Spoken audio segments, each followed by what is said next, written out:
তো আমরা বুধবার দিন গিয়েছিলাম মেরিনা বিচ। তো বুধবার দিন কেন গেলাম সেটা শুরু থেকে বলি। তো আমাদের কাজের পেমেন্ট দেওয়া হয়নি, তার জন্য আমরা কাজ বন্ধ করে রেখেছিলাম, স্ট্রাইক রেখেছিলাম। তাই ওই দুঃখটা যাতে অনুভব না করা হয় তার জন্য আমরা গিয়েছিলাম মেরিনা বিচ। তো মেরিনা বিচ যাওয়ার জন্য আমাদেরকে 2 ঘন্টা সফর করতে হবে, কারণ আমরা থাকি এখন কোরমপেট থেকে এখন মেরিনা বিচ যাওয়ার জন্য 2 ঘন্টার কাছাকাছি সময় লাগবে। তো যাই হোক, এটা হলো পাল্লাবরম, অবশ্যই চিনো তোমরা। আর এটা হলো চেন্নাই এগমোর থেকে আমাদের ছোটো বড়ো রাজ্যে যাওয়া হয়। এরপরে একটা বড় স্টেশন আছে, সেটা হলো সেন্ট্রাল। তো ওইদিকে যাবো না, আমরা এখন সোজা যাচ্ছি বিচ। চেন্নাই বিচ যাওয়ার জন্য আমাদেরকে এখন শুধু লোকাল ট্রেনে যাওয়া হবে, এটা নয় বাসে যাওয়া হয়। তো যাই হোক, আমরা এখন ট্রেন থেকে নেমে পড়েছি, এখন অটো ধরেছি। অটোতে আমরা 10 জন আছি, তাই একটা অটোতে যাওয়া হবে না, তাই জন্য দুটো অটোতে চেপে আছি আমরা। এইটাতে 5 জন, আর একটা টোটো আছে ওটাতেও 5 জন।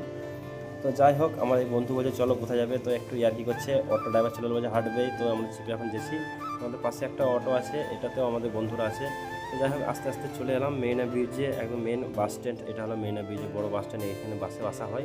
তো আমাদের রুটটা অনেক আলাদা রকম ছিল, তাই আমরা ট্রেনে এসেছিলাম, অথচ খরচা কম হয়েছে। তো এটা হলো মেরিনা বিচের ফার্স্ট গেট। এখানে একটা ছোট্ট একটা পার্ক আছে, যারা এসেছো তারা অবশ্যই জানবে হয়তো। খুব একটা ভালো জায়গা বেটে, আবার ভালো জায়গা নাও বলা যাবে। তো যাই হোক, এখানে কিছু মানুষ দেখছি এটা পাহাড় উল্টাবার চেষ্টা করছে, কিন্তু মানুষ না গেলে হলো ইতিহাসে কিছু নিশানি। তো যাই হোক, প্রথমে আমরা একটা দোকানে চলে গেলাম, সেখানে আখের জুস বিক্রি করা হচ্ছিল। তো সবাই মিলে 1 গ্লাস করে খেয়ে শরীরে এনার্জি বাড়িয়ে চলে গেলাম সমুদ্রের দিকে। তো এদিকে মেলার মতন বসে, তো আজকে মানে ছুটির দিন, তাই মেলা বসে মতো। তো যাই হোক, অনেক মানুষই বসেছে, কারণ অনেক লোকও এসেছে ঘুরতে। তো এখানে মাছ পাওয়া যায় টাটকা। তো আজকে ছুটির দিন ছিল, তার জন্য আমি ভিডিওটা করতে পেরেছিলাম, কারণ মেরিনা ব্রিজ খুব একটা ভিড় জায়গা, এখানে অনেক মানুষই আসে ঘুরতে, আশেপাশে এলাকায় অনেক মানুষই ঘুরতে আসে, তার জন্য ভিডিওটা আমি করতে পেরেছিলাম। তো আরেকটা খুব দুঃখ লাগছিল যে আমরা সমুদ্রতে নামতে পারছিলাম না, কারণ আশেপাশে অনেক সিকিউরিটি গার্ড ছিল, সিভিল পুলিশ ছিল। তো আমাদেরকে নামতে দেওয়া হয়েছিল না, মারছিল। তো যারা আসো হয়তো জানো, তারা অবশ্যই এইসব জিনিস।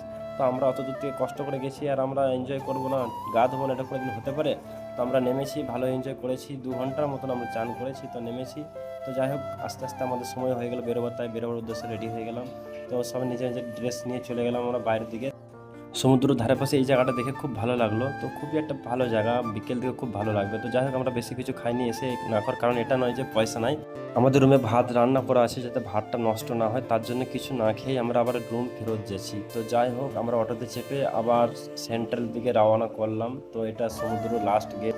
তো এটাই হলো চেন্নাই সেন্ট্রাল, কারণ এটা হলো চেন্নাই বড় স্টেশন। এখান থেকে আমাদের যাওয়া হবে না, আমাদের এখন যেতে হবে চেন্নাই পার্ক। তো চেন্নাই পার্কে এখন চলে গেলাম, টিকিট কেটে এখন ট্রেনে বসে পড়লাম, আর নেমেও পড়েছি। এখন হেঁটে যেতে হবে রুম। তো রুমে যে কি অবস্থা, তো রুমে এসে দেখি তরকারি নেই, তো তাড়াতাড়ি তরকারি রেডি করলাম খাওয়ার জন্য, কেন খেতে দিয়েছে, ভাত নষ্ট করা হবে না। তো আমার ব্লগ এই পর্যন্ত। তো সবাই ভালো থেকো, ভিডিও ভালো লাগলে একটা লাইক করে দাও সবাই, টাটা বাই।